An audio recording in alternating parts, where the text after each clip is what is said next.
Welcome back to the Stay at Home Garden Lessons, and happy Earth Day. So today I'm going to talk about companion planting. I brought it up a lot in many of my other videos, especially when I'm in my garden and pointing out the different plants that I have next to each other.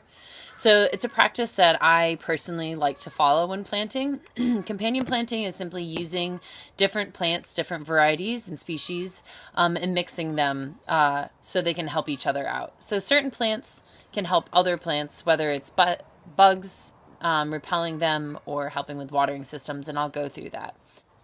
I follow this kind of as a rule of thumb when I like to plant my gardens. Not only does it give me a variety in the vegetables and herbs that I get to produce, eat, and consume and cook with, but it also makes my garden a lot healthier. It creates biodiversity and a healthier place for my plants to grow, increases nutrition and their ability to grow, maybe how much they grow, how fast they grow, and if they're just happier and they look prettier.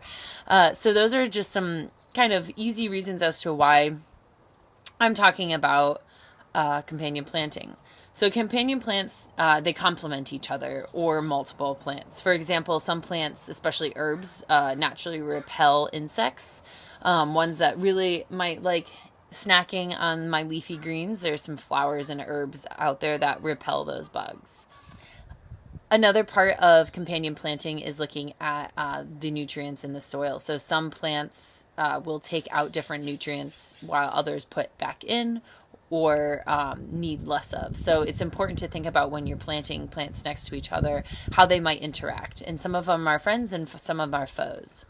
So generally we're talking about natural support, where plants and flowers that grow tall and strong can be a support system for like peas and any kind of crawling vegetables, cucumbers, and things like that. So you can use those as physical structures. And that's really a neat way to have a garden. It's visually very interesting. Another one is plant health. So one plant might need more specific nutrients from the soil, while another plant either replenishes the soil with it, adds it back in, or doesn't use as much. So you plant those next to each other so it balances out the extraction of different nutrients in the soil or the putting in of certain nutrients. And that also helps with the biochemistry of the soil. So just in general, certain plants bring and take different things into your environment. So making sure you have plants that interact with each other positively, where one needs one thing and one gives that off, and vice versa. That is definitely a way you can use companion planting in your garden. Also optimizing space. So you might have something like squash that spreads all along the ground. But before it actually starts spreading out and you have all this bare area where the sun is baking the soil, and it's hurting the microorganisms in the soil and it's creating weeds, you can plant things like lettuce and spinach that are leafy and green and that can grow, and they're quicker growers than squash, and they cover the ground. So it creates shade and increases biodiversity in the area and keeps microorganisms in the soil. And then you can produce and harvest and eat the lettuce all the while the squash is growing and spreading out. And then by the time the squash has covered the ground, then you have an area for the squash and it doesn't injure the lettuce at all. But you want to make sure when you do something like that, you think about the root system. So thinking about putting root systems next to each other and how they might interact under the soil and not just on top of the soil. And then weed prevention. So like I said, optimizing space for the example I gave with the squash, using lettuce as a ground covering, that definitely helps as well. And then also to regulate wind and shade. So some plants like to be shaded, while others like full sun. And you can use different plants that grow quite big and tall, searching for the sun, that shade the bottom area, and then plant in that lower area, plants that like shady area. So in the summertime, you might not be able to grow lettuce because it's too hot and it doesn't rain enough and they become bitter and you don't want to eat that. But you could try growing it in the shade of another plant, and you don't have to buy shade cloth or anything like that. So that's definitely another way that you can use plants as companion plants. So just a few plants that are well known for their companion planting.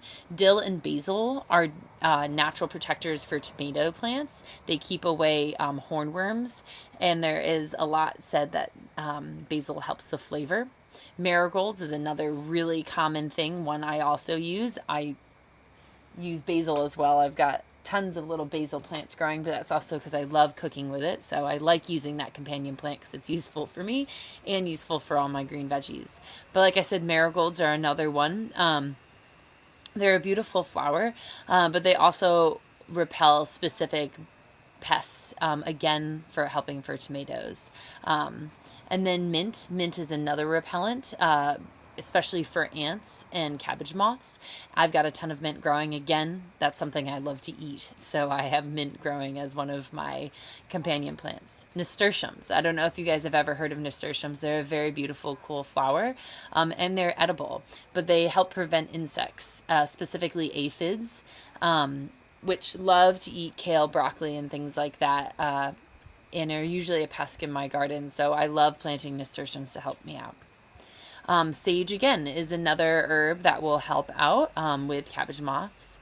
And zinnias are excellent companion plants, and because they attract ladybugs. So it's not only about repelling, but what it can bring into the garden. And ladybugs are really well known to help keep out pests, again. So those are some different ways that you can use plants as friends, as their companions that help each other out.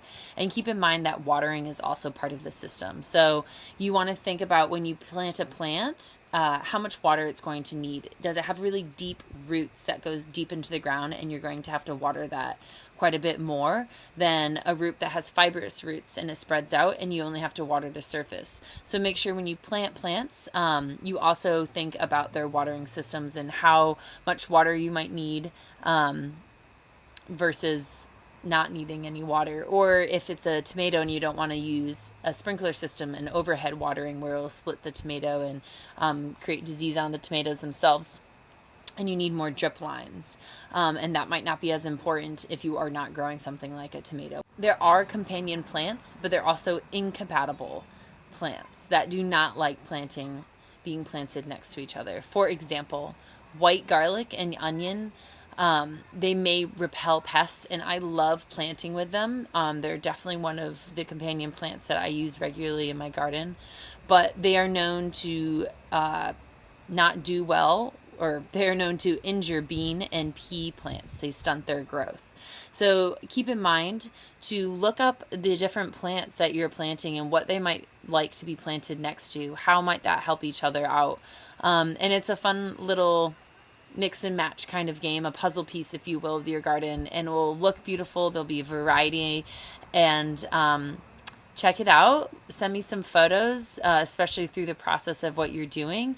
And if your garden in the summer ends up looking like a beautiful chaos of biodiversity that's growing really vivaciously, send us a picture and show us how companion planting can be done.